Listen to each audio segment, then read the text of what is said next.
जैसा कि आप देख रहे हैं, आजकल हर दूसरा व्यक्ति किसी न किसी गंभीर समस्या से परेशान है और वह इससे बचने के लिए कई तरह के प्रयास करता है, लेकिन फिर भी अमूमन सफल नहीं हो पाता। यह समस्याएं कई प्रकार की हो सकती हैं, जैसे घर में दरिद्रता, धन का अभाव, मानसिक तनाव इत्यादि। आपको बताना चाहेंगे कि यदि आप भी कई तरह के यत्न प्रयास करके निराश हो चुके हैं, तो और परेशान मत होइए। क्यों कि आपको आज एक ऐसा उपाय बताने जा रहे हैं जिसको करने मात्र से आप सभी प्रकार की समस्याओं से निजात पा सकते हैं। 2024 में 1 जनवरी के दिन यदि आप यह उपाय कर लेते हो तो यकीनन आप पर महालक्ष्मी की कृपा होगी और आप धनवान बन जाओगे। आप धनवान ना बने तो मुझे बताना दोस्तों, बस जो उपाय आपको बताए जाए वह उपाय कर लेना। चलिए जानते हैं नए वर्ष के दिन कौन से वृक्षों को छूने से हमारी गरीबी मिटती है। दोस्तों, आज के इस वीडियो में मैं आपको 3 ऐसे वृक्षों के बारे में बताऊंगा। 3 में से कोई भी एक पेड़ को आप छू लेते हैं तो तत्काल आपकी गरीबी मिट जाएगी। इसमें आपको एक भोग भी छोड़ करके आना है। मैं सारी जानकारी आपको इस वीडियो में बताऊंगा। वीडियो में कंटिन्यू बने रहना। देखिए, हमारे हिंदू धर्म में पेड़ पौधों को देवी देवता मान करके, पेड़ पौधों को देव स्वरूप मान करके हम इनकी पूजा करते हैं। पर साइंस भी कहते हैं कि पेड़ पौधे मनुष्य को फ्री में प्राणवायु प्रदान करते हैं। बिल्कुल ही, पेड़ पौधे हमें फ्री में प्राणवायु प्रदान करते हैं। पेड़ पौधे हमें ऑक्सीजन देते हैं एवं मनुष्य द्वारा निकाले जाने वाले कार्बन डाइऑक्साइड एवं अशुद्ध जितने भी खराब गैस होते हैं, इन वायु को अपने में अंदर ग्रहण करते हैं। पेड़ पौधे स्वयं तेज धूप में तपता है एवं मनुष्य को शीतल छाया प्रदान करता है। पेड़ पौधे हमें कई तरह के फल फूल एवं जलाने के लिए लकड़ी भी प्रदान करते हैं। तो हमारे शास्त्रों में पेड़ पौधों को बहुत गुणकारी कह गए हैं। अनेक बीमारी का फ्री में उपचार पेड़ पौधों के माध्यम से, जड़ी बूटी के माध्यम से कर सकते हैं। दोस्तों, भगवान श्री कृष्ण भी पेड़ पौधों को बहुत ही महत्व दिए हैं। पेड़ में जो पीपल के पेड़ हैं, इसे वर्षों का राजा कहा जाता है, क्योंकि पीपल पेड़ की आयु अन्य वृक्षों की तुलना में बहुत अत्यधिक होती है। भगवान श्री कृष्ण ने भी स्वयं गीता में कहा है, मैं वृक्षों में पीपल का पेड़ हूँ, क्योंकि स्वयं पीपल के पेड़ में भगवान विष्णु एवं माता जी निवास करती है। तो आपको नए वर्ष के दिन इस पेड़ को छू करके आ जाना है। आपके गरीबी, दोष एवं समस्त अधिकार समाप्त हो जाएंगे। दोस्तों, हमारे धर्म में ऐसे अनेक पेड़ हैं जो कल्याणकारी एवं मंगलकारी कह गए हैं। यह पेड़ मनुष्य के सभी तरह के कष्टों को दूर करते हैं, परेशानी को दूर करते हैं और दूर करने में समर्थ बांध भी है। तो आज की वीडियो में मैं ऐसे 3 पवित्र वृक्षों के बारे में बताऊंगा जिसे आपको नए वर्ष के दिन शाम के समय में छू करके आ जाना होता है। और साथ में आपको एक कपूर, आपको एक लौंग रखना है। मैं यही जानकारी नवरात्रि के समय में बताया था, परंतु नवरात्रि के समय में मैंने आपको टोटके नहीं बताए थे। मैं टोटके ऐसे बता रहा हूं कि इसी के साथ में आपको एक कपूर और एक लौंग वहां पर रखकर जाना है और इसके नीचे डालना भी है। और मैं आप लोगों को इस पेड़ को बोलने के लिए, अर्थात इस पेड़ को आप अपनी समस्या बोलेंगे, छूते ही आपकी गरीबी मिटेगी। बहुत अच्छी जानकारी है और आपको बहुत स्वरूप इसमें क्या लगाना है वह भी मैं जानकारी इस वीडियो में विस्तार से बताऊंगा। परंतु उससे पहले अभी तक सच्चे हृदय से कमेंट बॉक्स में लिखना ना भूलें, जय माता लक्ष्मी, नए वर्ष की हार्दिक शुभकामनाएं। देखिए, यदि आप कठिन मेहनत करने के पश्चात भी एक दिन में 200 से कमा रहे हैं और वहीं एक व्यक्ति कम मेहनत करके आज 2000 कम रहा है, तो कौन सा अच्छा है? 2000 कमाने वाला, 5000 कमाने वाला, 2000 कमाने वाला व्यक्ति कई तरह के उपाय करके सारी चीजों को, पैसों को तेजी खींचने का काम करता है। दोस्तों देखिए, मैं अपने चैनल के माध्यम से आप सभी लोगों को अच्छी जानकारी इसीलिए सिखाता हूं। कई लोग कमेंट करके पूछते हैं, जी हमें एक वक्त की सही तरीके से रोजी रोटी नसीब नहीं हो पाती। हमारे पड़ोसी जो लाखों रुपए कमा रहे हैं, तो क्या इसमें हमारे भाग्य की गलती है? देखिए, भाग्य को आप मेहनत के द्वारा दूर कर सकते हैं, परंतु पूर्व के समय में हमारे द्वारा किसी भी तरह की अनहोनी हो गई होती है या किसी भी तरह की हमारी कुंडली दोष लग गया हो, तो उसे दूर करने का काम करते हैं ये पेड़। दोस्तों, ये पेड़ पौधे जितने भी होते हैं, यह यदि आप नए वर्ष के दिन इन 3 वर्षों में से यदि आप इसे जा करके छू लेते हैं, तो आपके जीवन में जो दोष लगे हैं, आपके जीवन में किसी भी तरह का आपको शराब लगा है, बद्दुआ लगा है, तो उसे यह पेड़ पौधे अपने अंदर में खींच लेते हैं। ये होने अंदर खींच करके अपनी डाली को आपकी बददुआ के कारण अपनी छोटी सी डाली को तोड़ देते हैं, यानी कि छोटी सी डाली सूख जाती है और आपकी बद्दुआ, जो सामने वाले ने आपको बद्दुआ दी थी, और आप इसे छू करके आते हैं इन वृक्षों को, तो आपकी बद्दुआ इन वर्षों में चली जाती है, इनकी एक डाली सूख जाती है। आप देख लेना और आप खुद देखना, इस पेड़ को छोड़े ही बिल्कुल कि किसी शुभ अवसर पर या फिर नए वर्ष पर आपके जीवन में ऐसा परिवर्तन आएगा कि इस टाइम से आपके काम बनना शुरू हो जाएंगे। तो चलिए मैं आप लोगों को वर्षों के बारे में बता दूं। मैं पहले वाले वीडियो बता चुका हूं कि नवरात्रि के समय में बहुत ही उत्तम पेड़ समझा जाता है। पारिजात का पेड़ समुद्र मंथन से उत्पन्न हुआ था। आप सभी दर्शकों को यह अवश्य पता होगा, और यह देवराज इंदिरा के नंदन में किया गया था। बिल्कुल ही जो नंदन बंद है समझा जाता है, स्वर्ग में वहां पर स्थापित करके रखे गए थे। पारिजात पेड़ भगवान श्री कृष्ण ने मानव जाति के जन कल्याण के लिए धरती लोक पर लाए थे। यदि किसी को हिंदू भाइयों को उनके बारे में अवश्य पता होगा, सत्यभामा कथा पढ़े हैं तो जानकारी मिल सकती है। आप सर्च करके गूगल में भी देख सकते हैं। ऐसा समझा जाता है कि मनुष्य के शरीर में कितनी भी ज्यादा थकान हो, बिल्कुल इस पेड़ को छूते ही समाप्त हो जाती है। बहुत से लोग इस पेड़ को थकान होने को बिल्कुल इस पेड़ को छूते हैं, क्योंकि हिंदू धर्म को मैं एक ऐसा प्रचारक बनाना चाहता हूं और इससे जुड़ी समझ जानकारी इस पर देना चाहता हूं। धर्म क्षेत्र से जुड़े हुए हैं सारे लोग हमें सजा भी करते हैं। दोस्तों, इस पेड़ के नीचे ध्यान से सुना, इस पेड़ के नीचे आपको नए वर्ष के जाना है और आपको घी का यहाँ पर दीपक जलाना है।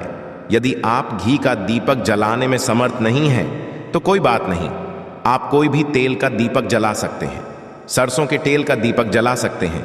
आपको करना क्या है, एक लोग रखना है और एक कपूर रखना है, और आपको मनोकामना बोलना है कि है वृक्षराज, आप हमारी मनोकामना करें। आप मनोकामना वहां पर बोल देना, मैं यहां आपको नहीं, और इस पेड़ को आपको छूना है। और छूने के पश्चात इस पेड़ को, पारिजात के पेड़ को मक्खन का भोग लगाना है। पारिजात के पेड़ पर स्वयं भगवान विष्णु जी, माता लक्ष्मी जी निवास करते हैं। शास्त्रों के अनुसार भगवान कृष्ण के ये स्वरूप कह गए हैं, क्योंकि भगवान कृष्ण ने मानव जाति के कल्याण के लिए पारिजात के पेड़ को नंदनवन से आए थे। तो इसे छूते ही यदि आपके किसी भी तरह की है लगी हो, बद्दुआ लगी हो, किसी की बुरी नजर हो, जिसके कारण आपके बंधे किस्मत के ताले खोल नहीं रहे, और आप चाहते हैं कि आपके बंधे किस्मत के ताले खुल जाए, बद्दुआ कट जाए, शनि दोष लगा हुआ है कट जाए, तो इस पेड़ हुए और आपको अपनी प्रार्थना बोली है कि हमारी गरीबी को मिटाए। इस तरह से छूटे हुए आपको प्रार्थना करना है, और एक लौंग, आपको एक कपूर तो जालना ही है, और उसके ऊपर में एक लाल डाल देना, और आपको मक्खन का भोग इसे लगा देना है। बिल्कुल ही आप उसे देखना, इस टाइम से आपके शरीर हल्का लगना शुरू हो जाएगा और आपकी है बद्दुआ मिट जाएगी। अब आप में से अधिकतर लोग बोलेंगे कि गुरुजी, हमारे घर के आसपास कोई पारिजात का पेड़ नहीं है, तो हम क्या करें? तो चलिए मैं दूसरा पेड़ बताता हूं। तो दूसरे पेड़ में है गुर्जार का पेड़, गुलार के पेड़ को यहां पर मैं इतना उत्तम बताता हूं क्योंकि गुलार के पेड़ को स्वयं भगवान नारसिंह देव का वरदान हासिल है, क्योंकि गुलार के पेड़ को नारसिंह देव ने स्वयं वरदान दिया है कि का पेड़ पर एवं आपकी जो माता लक्ष्मी है, हम आपके पेड़ पर निवास करेंगे। और ऐसा भी कहा जाता है कि गुलार के पेड़ के पास से यदि मुद्दे को ले जाया जाए तो उसके सारे पुण्य को ये पेड़ लेता होगा। आप में से बहुत सारे लोगों को लोक कथा अवश्य पता होगा। तो गूलर के पेड़ को भगवान नरसिंह देव ने बहुत सारा वरदान दिया है कि आप लोगों के कष्ट भी हारेंगे। तो आपको करना क्या है, नए वर्ष 1 जनवरी के दिन के समय गुलर के पेड़ के में जाना है। आप घी का दीपक जला सकते हैं, समर्थ नहीं है तो आप सरसों के तेल का दीपक जला सकते हैं, तेल का टेल का भी जला सकते हैं। तो इसे बहुत ही शुभ समझा जाता है। आपको जलाना है, और आपको एक कपूर और एक आपको जैसे रखे लौंग को जलाना है, जैसे अभी मैंने पहले भी पाया है उसी तरह से जलाना है, और इसे छू करके प्रार्थना करना है। आपके पेड़ पर स्वयं भगवान नरसिंह देव तथा माता लक्ष्मी जी विराजित हैं।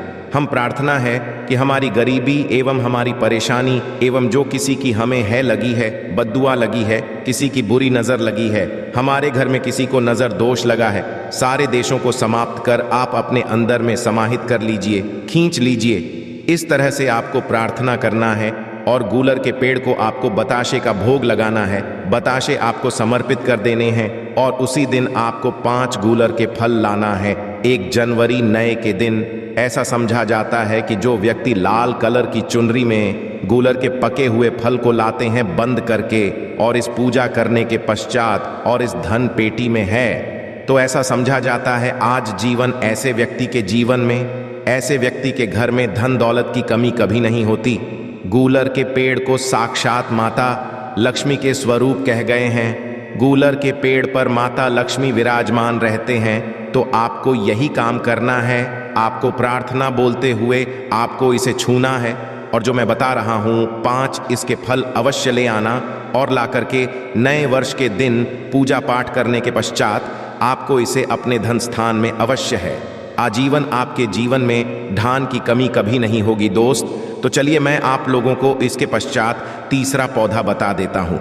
तीसरे आधे में है बेल के पेड़ में। आप लोगों को कई बार कई कथा में बता चुका हूँ कि ये जो बेल के पेड़ है माता पार्वती के स्वरूप कह गए हैं। तो ये पेड़ माँ के पसीने से उत्पन्न हुए स्कंद पुराण में बहुत ही स्पष्ट तरीके से बताया गया है। इसके पेट में शिवा और डाली में प्रभाती जग में ब्रह्मा विष्णु जी स्वयं रहते हैं।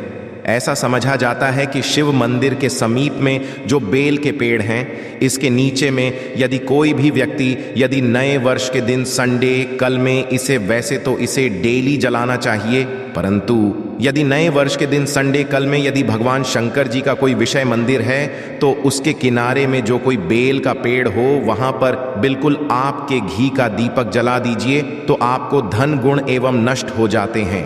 कैसा भी आपके जीवन में पाप को दूर हो जाते हैं।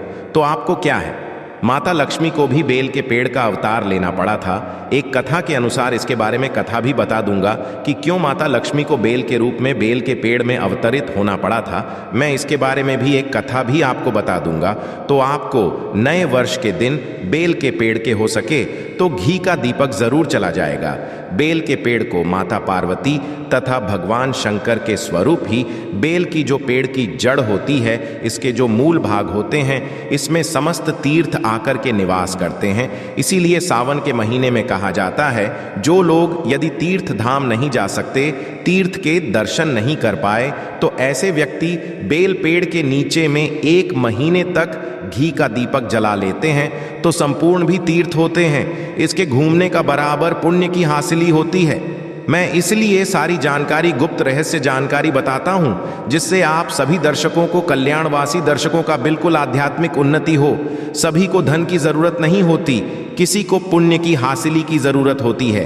कोई आध्यात्मिक उन्नति करना चाहते हैं, इसीलिए इस तरह के छोटे छोटे गुण भरे रहस्य जानकारी वीडियो बता देता हूं।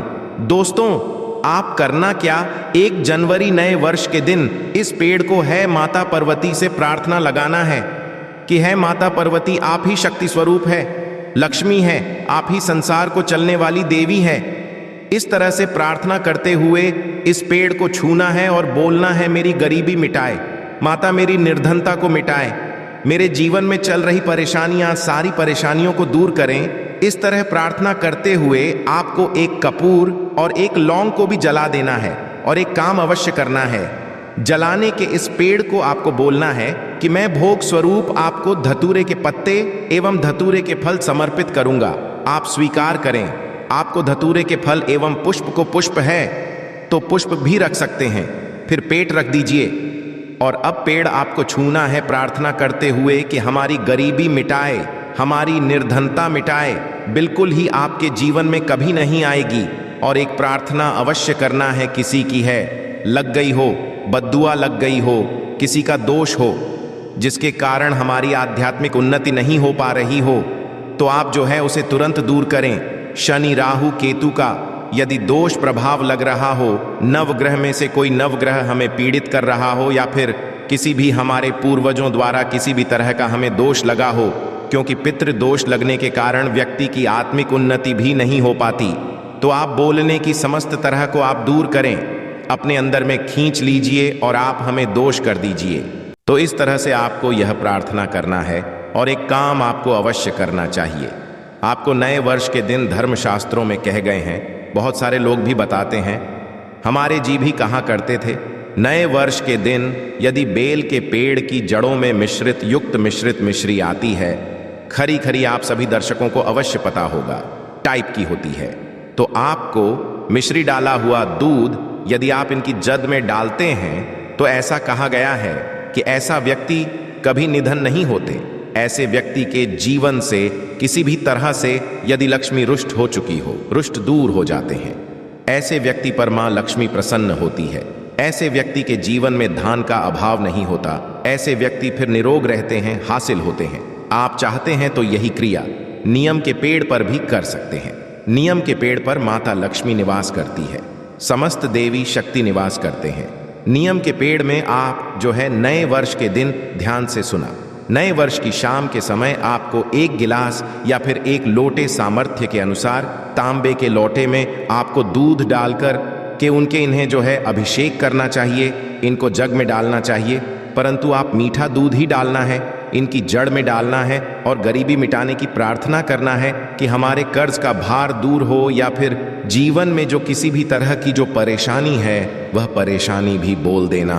वह परेशानी या पेड़ समाप्त करते हैं और आपको इस छू करके आ जाना है।